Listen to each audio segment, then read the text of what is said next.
Assalamualaikum warahmatullahi wabarakatuh. Baik, perkenalkan nama saya Reza Durrahma. Di sini saya akan menjelaskan learning journal pada hari Senin tanggal 11 Mei 2026. Nah, pada hari Senin tersebut saya mempelajari materi dari pemakalah tentang phobia speaking atau ketakutan berbicara di depan umum, teman-teman. Nah, dalam materi tersebut dijelaskan bahwa phobia speaking atau demam panggung itu adalah perasaan gugup seseorang, perasaan takut dan tidak tenang gitu ya saat tampil dan berbicara di depan umum, di depan banyak orang. Nah, kondisi ini termasuk salah satu bentuk kecemasan sosial yang dapat mempengaruhi rasa percaya diri seseorang ketika harus berbicara di depan umum, seperti itu. Nah, selanjutnya saya mempelajari mengenai phobia public speaking. Nah, yang dibagi menjadi faktor internal dan faktor eksternal. Nah, faktor internal meliputi rendahnya kepercayaan diri kita, kurangnya persiapan, minimnya latihan berbicara di depan umum gitu, serta kurangnya pengalaman saat melakukan presentasi atau diskusi. Karena kita kurang latihan sebelum maju ke depan, nah itu yang membuat kita semakin gugup di depan.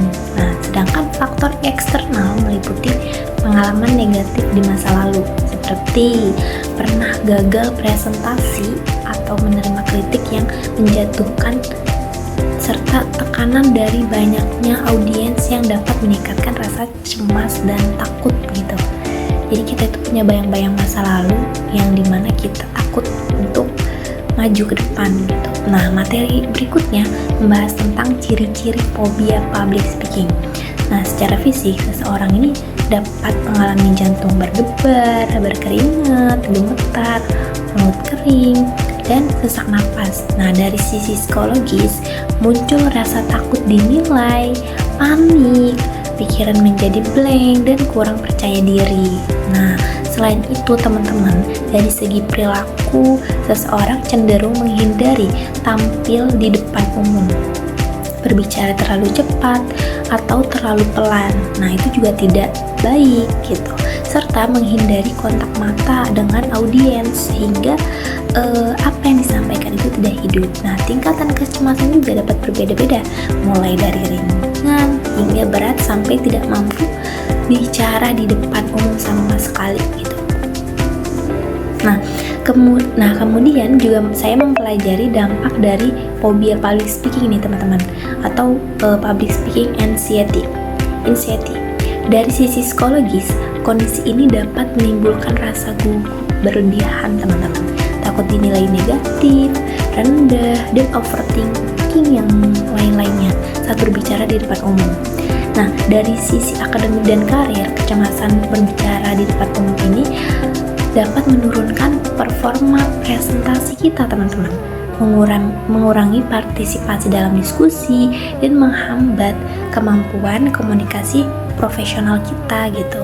Jadi ayo kita belajar untuk terus public speaking. Nah, sedangkan dari sisi sosial, seseorang dapat cenderung menghindari interaksi sosial dan mengalami kesulitan dalam berkomunikasi interpersonal.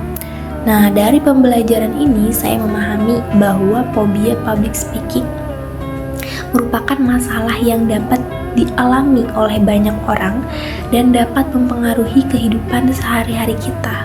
Nah, itu sangat real teman-teman. Saya juga merasakan ya di kehidupan saya. Namun rasa takut terhadap dapat dikurangi, itu rasa takutnya itu dapat dikurangi. Nah, lewat rasa percaya diri, memperbanyak latihan, mempersiapkan materi dengan baik, dan membiasakan diri berbicara di depan umum seperti ini.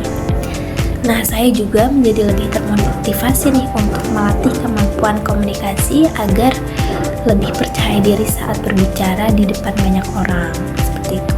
Nah, teman-teman perlu diketahui, saya sering membuat learning journal pada setiap minggu juga, itu untuk melatih kemampuan public speaking saya. Nah, dosen saya ini menyuruh saya untuk terus berlatih gitu dengan cara seperti ini, bicara di depan kamera supaya kita itu tidak gugup dan tahu apa yang mau kita sampaikan gitu.